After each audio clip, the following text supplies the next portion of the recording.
Welcome home, my leadership friends. A couple big questions for you and solutions today. How do you increase your life fulfillment, and why are we so leadership sad?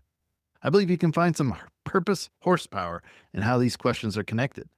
Welcome back to the Beau Leadership Group Podcast. I'm Bob Beaulaurier, your host. And today we're driving into a question that's been nagging me like a splinter in my soul. Why are we so leadership sad? I mean, we're the most connected, credentialed, TikTok scrolling, LinkedIn posting generation ever, yet our leaders are lonelier than a tumbleweed in a desert.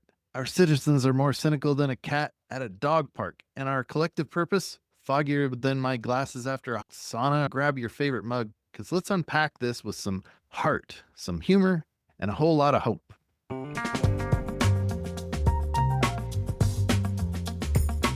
Look, I don't think leadership is broken. Nope. I think we've just mixed up noise for and likes for purpose.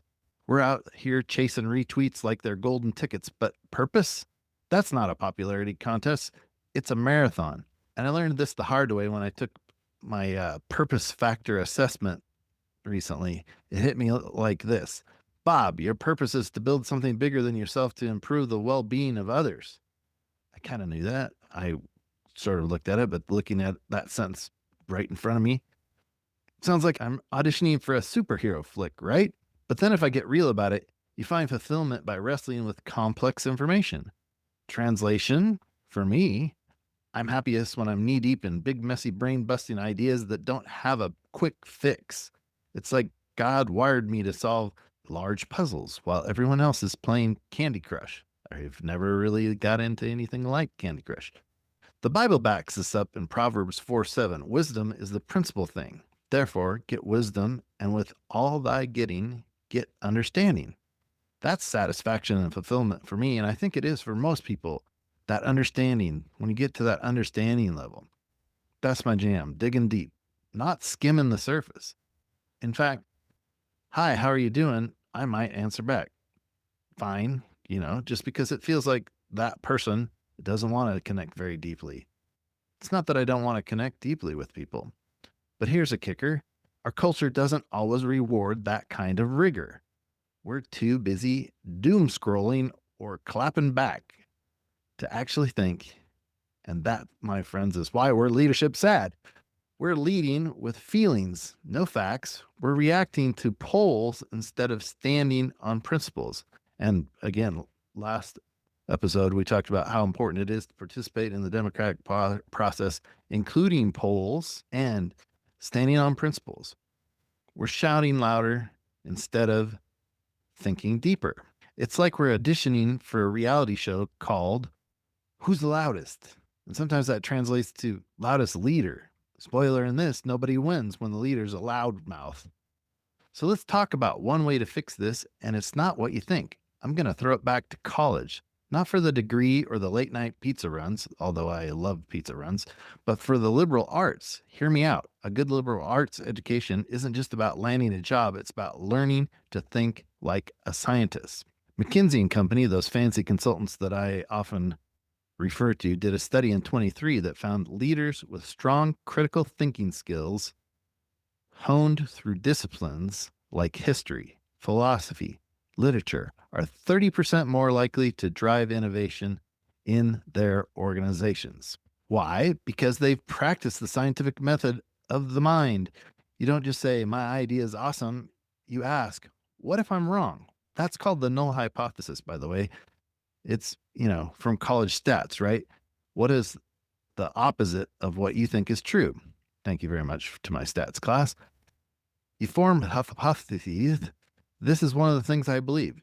Then you test it by asking, what would prove me wrong? That's not weakness, that's strength. It's like 2 Corinthians 13:5 says, examine yourselves to see whether you are in faith.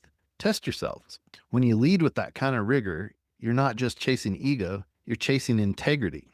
But too many leaders today, they're performing, they're not leading. They're pandering to the loudest audiences and voices on X, left, right, that guy yelling about Bigfoot. Bigfoot's real and he's my VP pick. That's not leadership. That's a circus act. Getting more real again, history shows us that true leaders, the ones who build with purpose, who lead with rigor, don't get standing ovations at first. They get nailed. Socrates got hemlock. Lincoln got vilified. Mandela got poisoned. Even Jesus got a cross. And I don't need to mention Gandhi and Martin Luther King. John 15:20 reminds us, if they persecuted me, they will persecute you also. It's part of leading. You get a little bit of a target on your back, but it's worth it because leading and truth comes with a price tag, and it's usually ridicule. Look around today. We're still mocking, memeing, and canceling like it's middle school. Middle school dodgeball, really, which was kind of fun at times for me. But back to some seriousness like a senator. That senator's worse. That CEO's evil. You hear these things all the time. It's easy to point fingers and personify things with the leadership, but it's spicy gossip dressed up as courage sometimes. Harvard Business Review dropped some wisdom in 2024, saying that leaders who embrace intellectual humility, admitting they might be wrong, are 25% more likely to build trust and inspire their teams. Why? Because when you say, here's what I believe, but here's what could change my mind, you're not just leading, you're inviting others to come up with better ideas and think with you. That's the opposite of leadership sadness. That's leadership joy. Here's where it hits home for me. I'm a builder, dreaming big enough to scare myself. I overanalyze it like a puzzle from Hades. I'm a hurt healer trying to fix everyone's pain, sometimes at my own expense. And I'm an all-in leader going full throttle with an on switch and no off switch until I forget where the brake pedal is. Sound familiar? Leadership sadness doesn't come from failing. It comes from misalignment. When what you say you believe and what you do start drifting apart. It's like trying to sail a boat with a hole in it. You're not going anywhere and you're going down. If you're feeling, what's the point? Here's my challenge. Test your purpose like a scientist. Ask yourself this. Is this actually helping others, or am I just building my own ego tower? That question is like a spiritual gut check. Psalm 139:23-24 says, search me, God, and know my heart. Test me and know my anxious thoughts.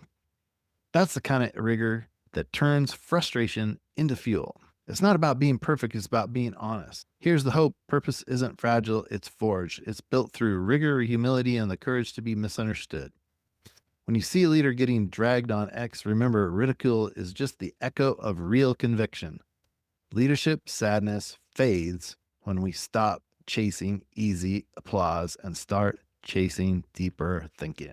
Not stinking thinking, but deeper thinking. Start with yourself. Test your own ideas. Use that null hypothesis. Lead with grit and grace. Commit to innovation and humanity. That's when you stop being sad about leadership and start living it. My friends at McKinsey may have said it best. Organizations thrive when leaders align their actions with a clear sense of purpose. And the Bible seals the deal in Galatians 6:9. Let us not become weary in doing good, for at the proper time we will reap a harvest if we do not give up. So don't give up. We need leaders that aren't leadership sad. We need wiser ones. Wisdom starts when you say, I could be wrong, but I'm going to find out what's right. And that's a wrap for episode 25. My leadership friends, if you're ready to shake off the leadership sadness and lean into your purpose, head to BeauLeadershipGroup.com and check in with me about how you might do the purpose factor assessment or other assessments that might help you lead a little better or work with your team. It's like a mirror for your soul. Scary, but worth it to look at yourself introspectively. Share this episode with someone who needs a dose of hope, and let's keep building, healing, and leading together. Empower your leadership, elevate your impact, and keep God in mind. See you next time. Bless your week.